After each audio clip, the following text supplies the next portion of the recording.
You know how ridiculous it can be when an idea pops into your head and you just feel you need to follow through with it? Yeah, that this is one of those ideas. So I went on to ChatGPT and I asked it to, based on its assumptions of me and what, no, based on the research I have had so far, can it write a 17-minute script based on its assumptions of me? And I wanted to just find out what AI thinks about me. So, of course, it responded and asked me a few questions in order to come up with a script. So it asked me what the purpose of the script was to be, what context, is it for a presentation or is it for personal reflection? It also asked me about the audience. So who is the script for? But also what preferred tone? What tone do I prefer? Is it to be playful?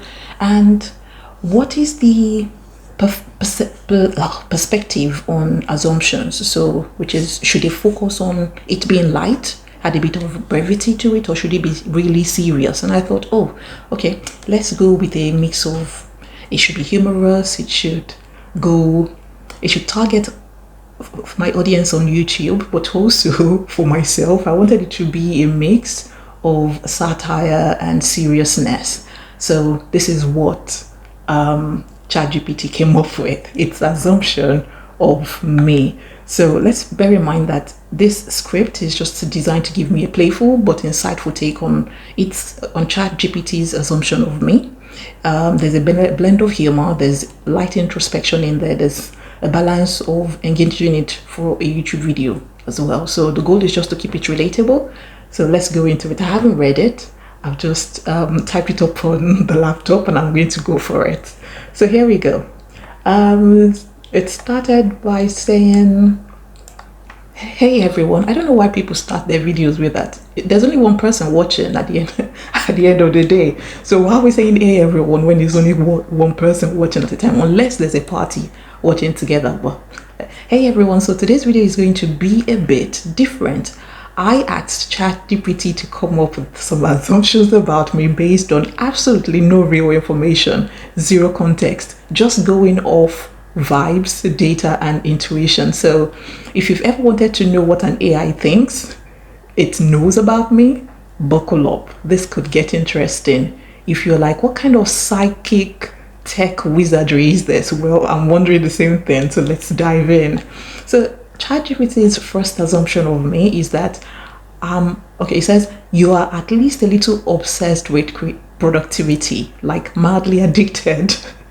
So here's the thing. I'm guessing you have a slightly productivity obsession. Maybe it's just this little fantasy you have about turning into a super efficient multitasking ninja.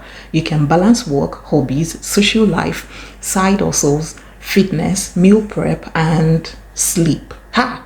I had you there for a second, didn't I? I know sleep is the first thing out the window. Maybe. And then it then went on to say, let's be real, you probably got some productivity apps on your phone, which I do, yes. A to-do list, I do, that ranges from launch the next big idea to do laundry. I have a note-taking app on my phone. I've got Notion as well. I've got Google Drive. Then it went on to say, hey, we both know most of that list is just a suggestion. We'll just keep over all the tabs open on your laptop too, because it's for research, obviously. Well, yes, I've got lots of tabs on my laptop, and it is definitely for research all the time. The second assumption is that I have complicated relationship with coffee. It's saying here that I need it, I crave it, and yet I suspect that it's not actually helping. Like, sure, there's that amazing first sip moment, pure bliss. But by cup number 4, it's more jitters than joy. Okay, it went on about coffee, but I love coffee for the smell, and I will only drink probably one, and that's because I can lace it with as much sugar that I want. So when I'm trying to stay away from sugar, I don't drink coffee. I'm not a coffee person. I'm more of a tea person than anything. Yeah, so I'm going to pass on that one. Assumption number 3 is that ChatGPT thinks that I am secretly trying to live like a minimalist, but also I'm a bit of a hoarder. No, I'm definitely a minimalist. I don't hoard a lot of stuff. I don't. So the comment or the narrative under this one is that, but deep down you know that despite your best intentions, there's a pile of random sentimental things somewhere nearby. Pens that don't work, that one drawer you avoid, and let's not even talk about the cables. I mean, you might just be holding on to a USB cord from 2005 because what if you need it? Minimalist is at heart, cluttered in practice. It's a lifestyle. Well, this one, no, it's wrong. It's wrong. I'm really a minimalist. Yes, I am sentimental about some things. If I've been gifted items, I tend to keep them. But if it's not working, I chuck it. If that pen is not working, if the crayon is broken, it's out into the bin. So that's one down. Assumption number 4 is that I have a love-hate relationship with social media. And I think before I even go into the narration of this one, yes, that is true. I have a love-hate relationship with social media. So he says, social media, I'm guessing you've been here before, strolling at 2 a.m. That's not me. Promising yourself this is one last video, while simultaneously thinking I could totally make this content better. Yes, that is me. Maybe you've tried going off social media, a digital detox, good for the soul, right? You deleted that and for a solid 2 hours you were free. But then, well, TikTok called. And honestly, who can resist those you won't want to know what happened next clips? Well, I have TikTok. I haven't necessarily deleted my Instagram and TikTok accounts. They're there, but I can choose not to go into them. So I think for the best part of 1 month or 6 weeks now, I haven't gone on to Instagram at all. And I am actually seriously thinking about deleting it, so that might happen. TikTok, I like TikTok actually because there are digestible content on there that are very helpful and educative. So I'd like to keep that. Assumption number 5, I am way better at giving advice than following it. All right, confession time. I have a feeling you're one of those people who gives solid rockstar level advice. You've probably told a friend something like, just let it go, you're worth more than that, or you should totally start that business. It's all about self-belief. And in that moment, you mean every pure word of it, pure wisdom. But when it's you, well, let's just say you may or may not take your own advice, because when it comes to your dreams or your self-worth, the pep talk gets a little fuzzy. Hey, at least you're not alone. That's 90% of us. I don't know what it's talking about because how many AIs are there? Okay, 90% of AIs, but really on self-reflection, I think that's the reason why, one of the reasons why I started this YouTube channel is for me to start taking my own advice. I seem to be dishing out these pure wisdom and I need to start taking some for me. So here we are. The journey is on here. Assumption number 6 is that I've got a stash of random knowledge and I'm proud of it. Yay, I love that. So here's the narrative. Let me guess, you're a closet trivia buff, not really, or at the very least, someone who absorbs random facts like a sponge. Weird historical events, obscure movie references, the exact sequence of pi up to 12 digits, you name it. It's like, why would I need to know this? And I'm kind of a genius, aren't I? All at the same time. Me? Okay, let's find out. Someone at a party says, what's the most dangerous animal on earth? And you already like, fun fact, it's actually mosquitoes. Admit it, you live for those moments. So here's a little applause for your random knowledge superpower.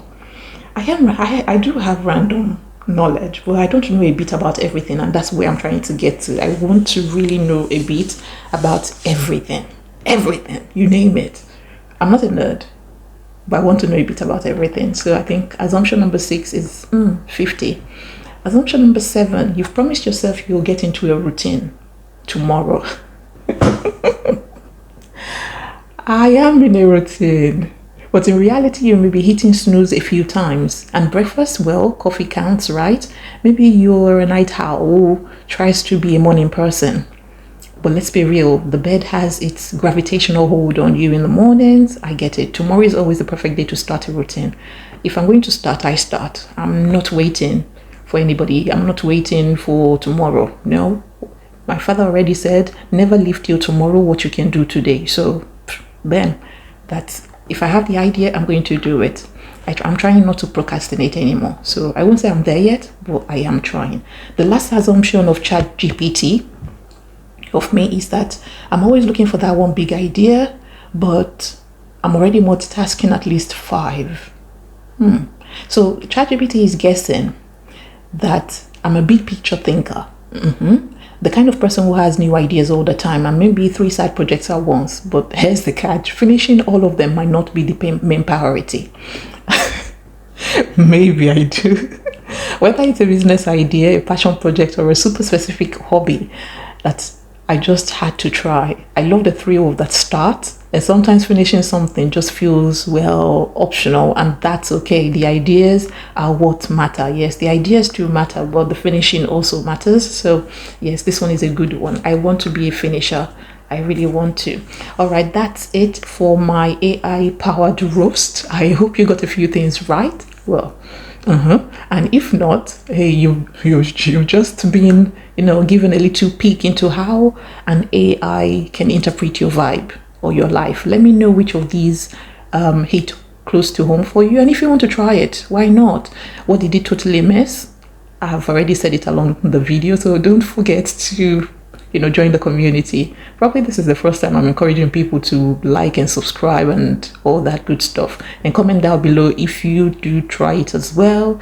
Go and ask AI its own assumptions about you. Until next time, stay productive, or don't. Stay caffeinated, or not. Most of all, just stay you.